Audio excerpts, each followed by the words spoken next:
Magandang araw at magandang gabi po sa inyong lahat mga kalingap. Welcome back again dito sa aking channel. Maraming salamat po sa patuloy ninyong panunood, pagsuporta at pakikisa sa ating mga updates at reaction videos. Para sa video natin ngayon mga kalingap, pag-usapan po natin ang isang mainit na issue na umikot kamakailan tungkol sa staycation ni Kalingap Edo. Lalo na yung mga kumakalat na usap-usapan tungkol sa kanilang pananatili umano sa Tagaytay. Marami kasing nagtatanong, maraming nag-aalala at hindi rin po mawawala yung mga naging negatibong komento. Kaya ngayon, linawin po natin ang lahat at alamin natin kung ano nga ba talaga ang totoong nangyari. Pero bago ang lahat, huwag niyo pong kakalimutang mag-subscribe sa channel na ito. Suportahan po natin ang ating mga kapwa Kalingap creators tulad ni Bal Santos Matugbang, Kalingap Rob, Edna Vlogs at syempre ang ating iniidolo na si Kalingap Edo. At sa mga hindi pa po nakaka-subscribe, please subscribe na po kayo at i-hit ang notification bell para lagi po kayong updated sa aking mga reaction videos. Ngayon mga kalingap, dumako na tayo sa issue. Marami po ang nagulat at nagtanong kung bakit nga ba nasa Tagaytay daw sila Kalingap Edo samantalang may event na paparating.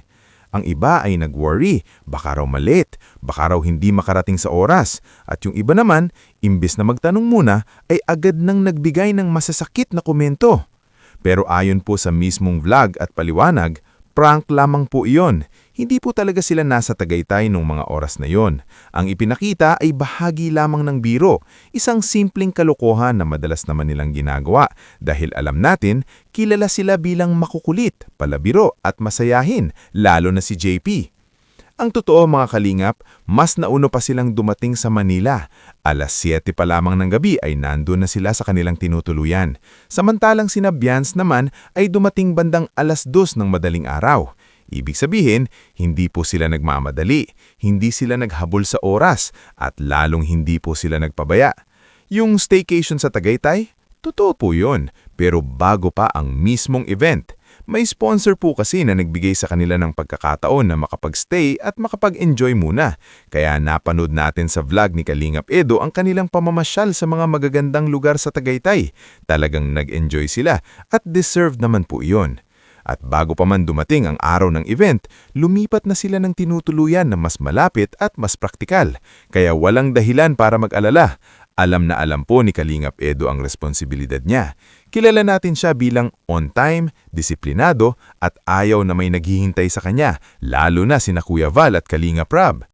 Kaya sa mga nag-comment po agad ng hindi alam ang buong kwento, sana po magsilbi itong aral sa ating lahat. Bago tayo magbigay ng opinyon, alamin muna natin ang totoohanan. Isipin muna natin kung makakatulong ba ang ating sasabihin o baka makasakit at makadagdag pa sa bashing. At sa kabila ng lahat ng ito mga kalingap, masasabi nating successful ang ginanap na second anniversary ng EDC. Sobrang sayang panoorin. Yung venue pa lang sa yate, talagang ang ganda at ang sosyal. May kantahan, may sayawan at higit sa lahat, ramdam na ramdam ang pagmamahalan at pagkakaisa ng buong Kalingap community.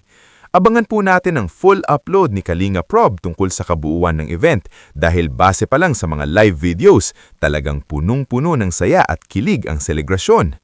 At bago po ako magtapos, maraming salamat po sa inyong walang sawang panunood at pagsuporta sa aking mga reaction videos. Sa mga hindi pa po nakaka-subscribe, subscribe na po kayo at i-hit ang notification bell. At mga kalingap, mula po sa aking puso, Merry Christmas po sa ating lahat.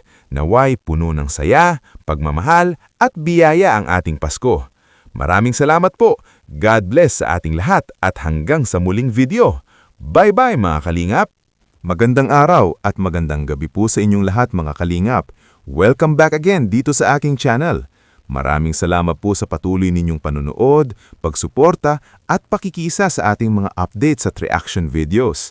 Para sa video natin ngayon mga kalingap, pag-usapan po natin ang isang mainit na issue na umikot kamakailan tungkol sa staycation ni Kalingap Edo. Lalo na yung mga kumakalat na usap-usapan tungkol sa kanilang pananatili umano sa Tagaytay. Marami kasing nagtatanong, maraming nag-aalala at hindi rin po mawawala yung mga naging negatibong komento. Kaya ngayon, linawin po natin ang lahat at alamin natin kung ano nga ba talaga ang totoong nangyari. Pero bago ang lahat, huwag niyo pong kakalimutang mag-subscribe sa channel na ito. Suportahan po natin ang ating mga kapwa Kalingap creators tulad ni Bal Santos Matugbang, Kalingap Rob, Edna Vlogs at syempre ang ating iniidolo na si Kalingap Edo. At sa mga hindi pa po nakaka-subscribe, please subscribe na po kayo at i-hit ang notification bell para lagi po kayong updated sa aking mga reaction videos. Ngayon mga Kalingap, dumako na tayo sa issue. Marami po ang nagulat at nagtanong kung bakit nga ba nasa Tagaytay daw sila Kalingap Edo samantalang may event na paparating. Ang iba ay nag-worry, baka raw malit, baka raw hindi makarating sa oras. At yung iba naman, imbes na magtanong muna, ay agad nang nagbigay ng masasakit na komento. Pero ayon po sa mismong vlog at paliwanag, prank lamang po iyon. Hindi po talaga sila nasa Tagaytay nung mga oras na yon. Ang ipinakita ay bahagi lamang ng biro, isang simpleng kalokohan na madalas naman nilang ginagawa dahil alam natin, kilala sila bilang makukulit, palabiro at masayahin, lalo na si JP. Ang totoo mga Kalingap, mas nauno pa silang dumating sa Manila. Alas 7 pa lamang ng gabi ay nandun na sila sa kanilang tinutuluyan. Samantalang sina Bians naman ay dumating bandang alas 2 ng madaling araw. Ibig sabihin, hindi po sila nagmamadali, hindi sila naghabol sa oras, at lalong hindi po sila nagpabaya. Yung staycation sa Tagaytay? Totoo po yun, pero bago pa ang mismong event. May sponsor po kasi na nagbigay sa kanila ng pagkakataon na makapag-stay at makapag-enjoy muna. Kaya napanood natin sa vlog ni Kalingap Edo ang kanilang pamamasyal sa mga magagandang lugar sa Tagaytay. Talagang nag-enjoy sila at deserved naman po iyon. At bago pa man dumating ang araw ng event, lumipat na sila ng tinutuluyan na mas malapit at mas praktikal. Kaya walang dahilan para mag-alala. Alam na alam po ni Kalingap Edo ang responsibilidad niya. Kilala natin siya bilang on time, disiplinado at ayaw na may naghihintay sa kanya, lalo na sina Kuya Val at Kalingap Rob. Kaya sa mga nag-comment po agad ng hindi alam ang buong kwento, sana po magsilbi itong aral sa ating lahat. Bago tayo magbigay ng opinyon, alamin muna natin ang totoohanan. Isipin muna natin kung makakatulong ba ang ating sasabihin o baka makasakit at makadagdag pa sa bashing. At sa kabila ng lahat ng ito mga Kalingap, masasabi nating successful ang ginanap na second anniversary ng EDC. Sobrang saya, sobrang sayang panoorin. Yung venue pa lang sa yate, talagang ang ganda at ang sosyal.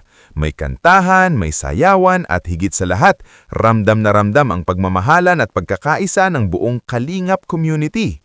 Abangan po natin ang full upload ni Kalingap Rob tungkol sa kabuuan ng event dahil base pa lang sa mga live videos, talagang punong-puno ng saya at kilig ang selebrasyon. At bago po ako magtapos, maraming salamat po sa inyong walang sawang panunood at pagsuporta sa aking mga reaction videos. Sa mga hindi pa po nakaka-subscribe, subscribe na po kayo.